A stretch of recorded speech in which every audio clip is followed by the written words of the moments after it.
और सीरिया का युद्ध लंबा चलेगा, इस बात की गारंटी बशर अल असद ने दे दी है। जुलानी भी तैयार है और नेतन्याहू के बाद अब ईरान ने भी बहुत बड़ी वार्निंग जारी की है। ईरान के कमांडर हुसैन सलामी ने कहा है कि इजरायल को सीरिया की जमीन में दफन कर दिया जाएगा।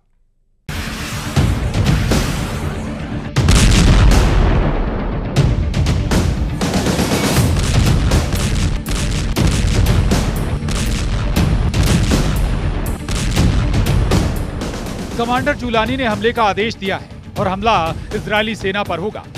कमांडर जुलानी इजरायल पर बम बरसाएगा।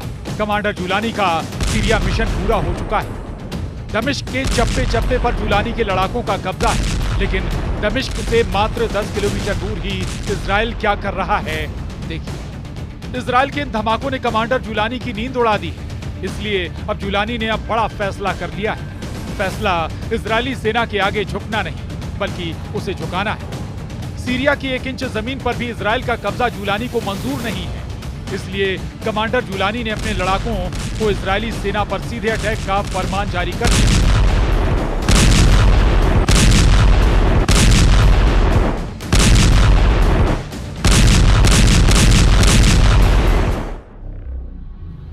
असद सरकार के पतन के बाद ही इजरायल ने सीरिया में मौजूद सेना के कई ठिकानों को नेस्तनाबूद करना शुरू कर दिया है।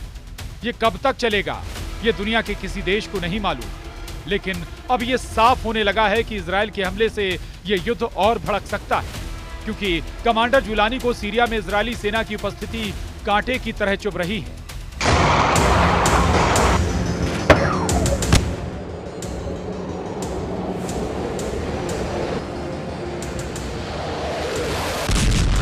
इसीलिए जुलानी ने फरमान जारी किया है कि इजरायली सेना जहां भी दिखे उस पर हमला करे। जुलानी के हौसले बुलंद हैं। जुलानी असद का 54 साल का साम्राज्य खत्म कर चुका है। जुलानी की नजर इजरायल पर भी टेढ़ी हो चुकी है। कमांडर जुलानी ने इजरायल को इशारों में समझाना भी शुरू कर दिया है। जुलानी ने मीडिया से बात करते हुए कहा कि सीरिया पर जिसने भी हमला किया उसके मंसूबे आज तक सफल नहीं हुए और अब भी ऐसा ही होगा।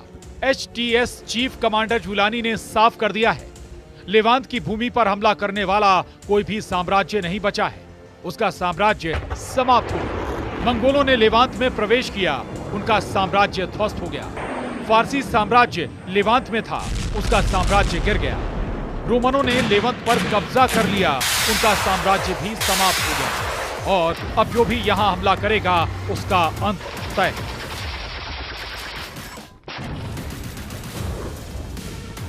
जुलानी सीरिया पर एक छत्र राज चाहता है।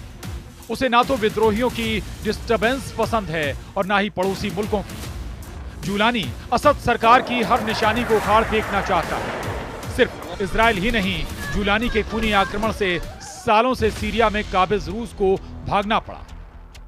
रूसी सेना की सीरिया से वापसी शुरू हो चुकी है। हर गुजरते दिन के साथ सीरिया से रूस की मौजूदगी धीरे धीरे कम हो रही है। सीरिया से आई इन ताजा सैटेलाइट तस्वीरों को देखिए, जिसे institute for the study of war यानी ISW के एक्स हैंडल से जारी किया गया है। 13 दिसंबर को सैटेलाइट कैमरे ने सीरिया में मौजूद रूस के सैन्य अड्डों की तस्वीरें ली। लताकिया के खमीमिम एयरबेस और टॉर्टस नेवल बेस की तस्वीरों में साफ साफ दिख रहा है कि रूस सीरिया को छोड़कर भाग रहा है। पुतिन ने सीरिया छोड़ने का पक्का इरादा कर लिया है। पहले ये देखिए, इस सैटेलाइट तस्वीर में 2 AN-124 ट्रांसपोर्ट एयरक्राफ्ट दिख रहे हैं। दोनों प्लेन के आसपास गाड़ियां मौजूद हैं। कार्गो का सामान लोड किया जा रहा है। विमान उड़ने की तैयारी में। सैटेलाइट तस्वीरों में दावा किया गया है कि सीरिया में मौजूद अपने अड्डे पर रूस अपने KA-52 लड़ाकू हेलीकॉप्टर को डिसमेंटल कर रहा है। इस तस्वीर में रूस की S-400 मिसाइल भी दिख रही है। S-400 को भी रूस खमीमिम बेस से दूसरी जगह ले जा रहा है, क्योंकि रूस को पता है कि अगर ये मिसाइलें यहां पर रहीं और ये हेलीकॉप्टर जुलानी के लड़ाकों के हाथ लग गया तो क्या हो सकता है। लताकिया के नजदीक ही रूस का टॉर्टस बेस मौजूद है, जहां से रूस अपने विद्रोहियों को आंखें दिखाता था। इसके पीछे टॉर्टस बेस की भौगोलिक स्थिति है, लेकिन असद सरकार के पतन के साथ ही रूस ने यहां से भी अपनी युद्धपोत और पनडुब्बी निकाल ली। बिना पानी की मछली देखी है आपने? पहले वो पानी के लिए तड़पती है और फिर आखिरकार दम तोड़ देती है। लेबनान वाले हिजबुल्लाह के साथ भी यही हो रहा है। सीरिया में बशर अल असद की सत्ता का पतन होने के बाद हिजबुल्लाह की मेन सप्लाई लाइन कट गई। रिपोर्ट्स के मुताबिक हिजबुल्लाह के पास हथियार नहीं बचे, उसके हथियार गोदाम भी खाली हो चुके हैं।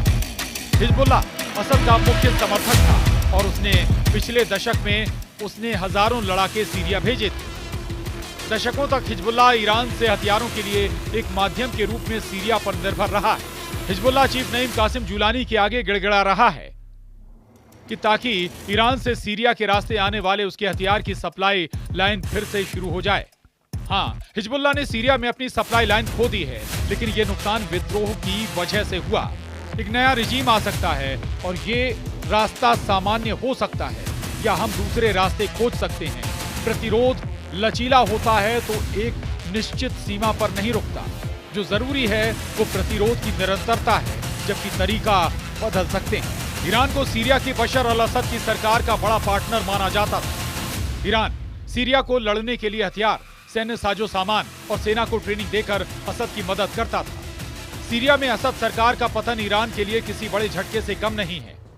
इस बीच सीरिया में भी जुलानी के लिए हालात लगातार बिगड़ते जा रहे हैं। अखबारों में, टीवी पर, मोबाइल पर दमिश्क पर कब्जे के बाद अब तक आप हजारों जगहों पर कमांडर जुलानी का चेहरा देख चुके हैं। कमांडर जुलानी को दुनिया का बच्चा अब पहचान चुका है, लेकिन सीरिया में अब भी सैकड़ों नहीं हजारों जुलानी जैसे कमांडर हैं जो मौके की तलाश में हैं। कुछ ने तो सीधी ललकार भी भर दी। एसडीएफ चीफ मजलूम आब्दी का कहना है कि हमारे इलाके में बड़ा खतरा है। तुर्की हमें सीधे तौर पर धमकी दे रहा है। ऐसे ही दूसरे क्षेत्रों में हथियारबंद गुटों से खतरा है। इन खतरों से निपटने और अपनी जमीन, लोगों की रक्षा के लिए हमें जो भी कदम उठाने की जरूरत होगी वो हम करेंगे।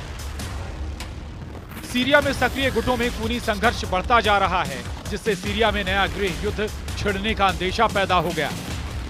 फर्स्ट पोस्ट की रिपोर्ट के मुताबिक सीरिया में तुर्की समर्थित सीरियाई नेशनल आर्मी यानी एसएनए और अमेरिका समर्थित सीरिया डेमोक्रेटिक फोर्स यानी एसडीएफ के बीच तनाव बढ़ रहा है। एसडीएफ कुर्द, अरब और सीरियन मिलिशिया का गठबंधन है। एसएनए तुर्की के समर्थन से बने विद्रोही समूहों का गठबंधन है। तुर्की और अमेरिका समर्थित गुटों के अलावा भी कई गुट सीरिया में संघर्ष कर रहे हैं, जिससे स्थिति बेहद ही बिगड़ चुकी है। सुपर पावर अमेरिका सीरिया के मौजूदा हालात को लेकर बहुत गंभीर है।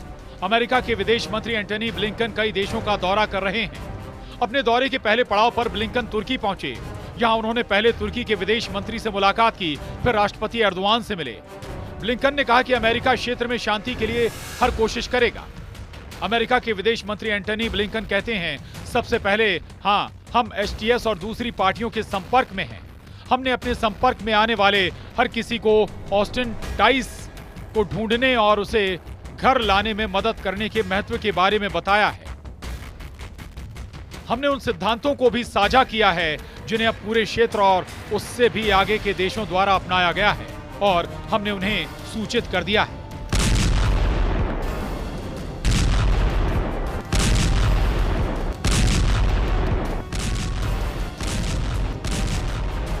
इजरायली सैनिकों ने पिछले हफ्ते में गोलान हाइट्स पर इजरायली और सीरियाई सेनाओं को अलग करने वाले संयुक्त राष्ट्र बफर जोन में एंट्री की थी।